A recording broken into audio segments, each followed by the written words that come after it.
Hello everyone, welcome to today's Mystery Theater. We'll talk about Mrs. Zhong's sleepless night, turning pills into candy with the word.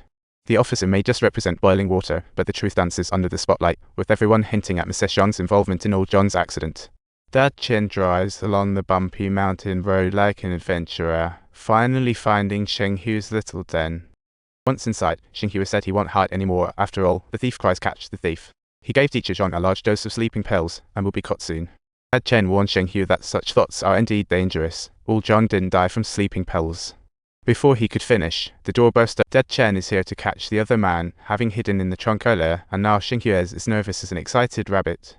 Sheng Hu claims he didn't intend to involve Dad Chen, but seeing Mom Chen holding on to him tightly made him lose his cool. Please let go of me, I really need some space. The atmosphere is now charged and ready to explode.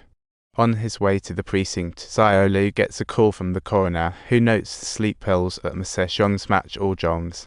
Xiao Lu asks if the drug is hard to get, and the coroner jokingly replies that you can get it with a prescription. Just then, he spots Zhen vanishing like the wind. Xiao Lu pokes his head out to greet, but Zhen's eyes shift like a cookie-stealing kid. Seeing the bag, Xiao Lu senses trouble. The next second, Zhen bolts like a startled rabbit. Xiao Lu's cop instincts kick in and he goes into chase. Zhen is fast, but Xiao Lu follows him into a dark alleyway, running straight into Xiao Zai, who exclaims, "What are you doing?" Xiao Lu is furious but too focused on the case, swiftly leaving Xiao Zai behind as he heads straight back to the precinct. Half an hour later, a tech colleague tells Xiao Lu that Dad Chen's phone is on and the location shows it's on the mountain. Following this signal, Xiao Lu finds the previous hideaway. The house is pitch black, as if someone is hiding in there. Suddenly, a shadow appears behind him, and when Xiao Lu wakes up, he finds himself tied to a chair. Dad Chen raises a gun and asks, "What have you found?" Xiao Lu calmly replies, "Chill out. Xiao Zai and I are good friends." Dad Chen doesn't buy it, motions him to shut up, as his daughter can't be involved. Xiao Lu swiftly changes the topic, asking if old John's case is linked to Sheng Hu. Dad Chen firmly says, "I have a lot of things to do, don't come closer." At that moment, early yesterday, Xiao Zai received a message from Jiang. Something happened to Jia Jia. A video went viral online, and the heroine is Jia Jia. Xiao Zai intended to comfort her, but found Jia Jia was as restless as an ant on a hot pan. To Xiao's surprise, Jia Jia tells her not to meddle. What a strange misunderstanding. Jia Ling disagrees and tries to get Jia Jia to shut up, but the more she insists, the louder Jia Jia gets, disregarding all advice.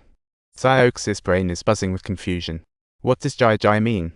Jia Ling patiently explains that they lost contact after graduation. During the recent class reunion, Jia Jia mustered the courage to apologize to Xiao Zai, revealing that she never spoke about the past incident. Leaving Xiao, she chases Jia Ling, asking what happened.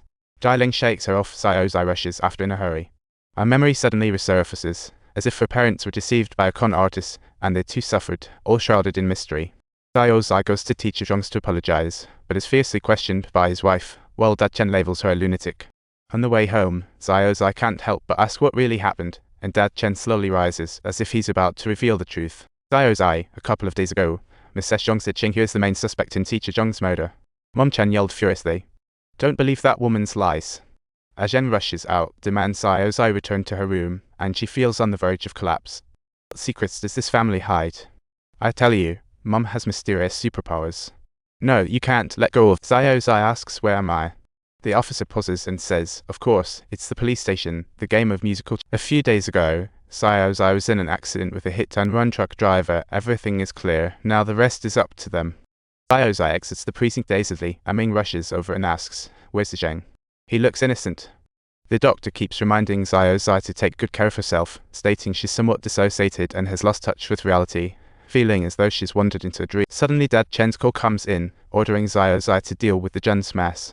Xiao Zai storms into their office ready to confront the Zhen. Ming follows her in, but the Zhen creates a storm claiming Xiao Zai is clingy, making him feel seriously wrong. Ming believes his girlfriend won't hurt anyone and suggests calling the police, but the boss advises against escalating it to harm the company's reputation.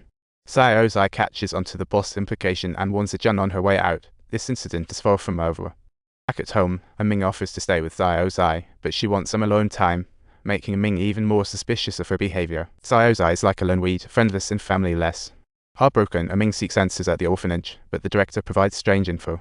The director reveals that Xiao Zai has always been reclusive and never fit in, handing Ming a note with the name of her college boyfriend. Ming dials the number, and Jian Yuan on the other end gives him a website, saying that to understand Xiao Zai, he should start with his start. On the eve of the midterms, Chen Zai often went to teacher Zhong's home for tutoring, where Sheng Hu was due. Initially, Chensai thought Teacher Zhong was responsible, like a dedicated superhero.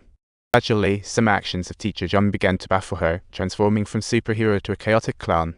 Xiao wanted to tell her parents the truth, but couldn't, so she used "I don't want tutoring" as an excuse. Her parents weren't easily fooled.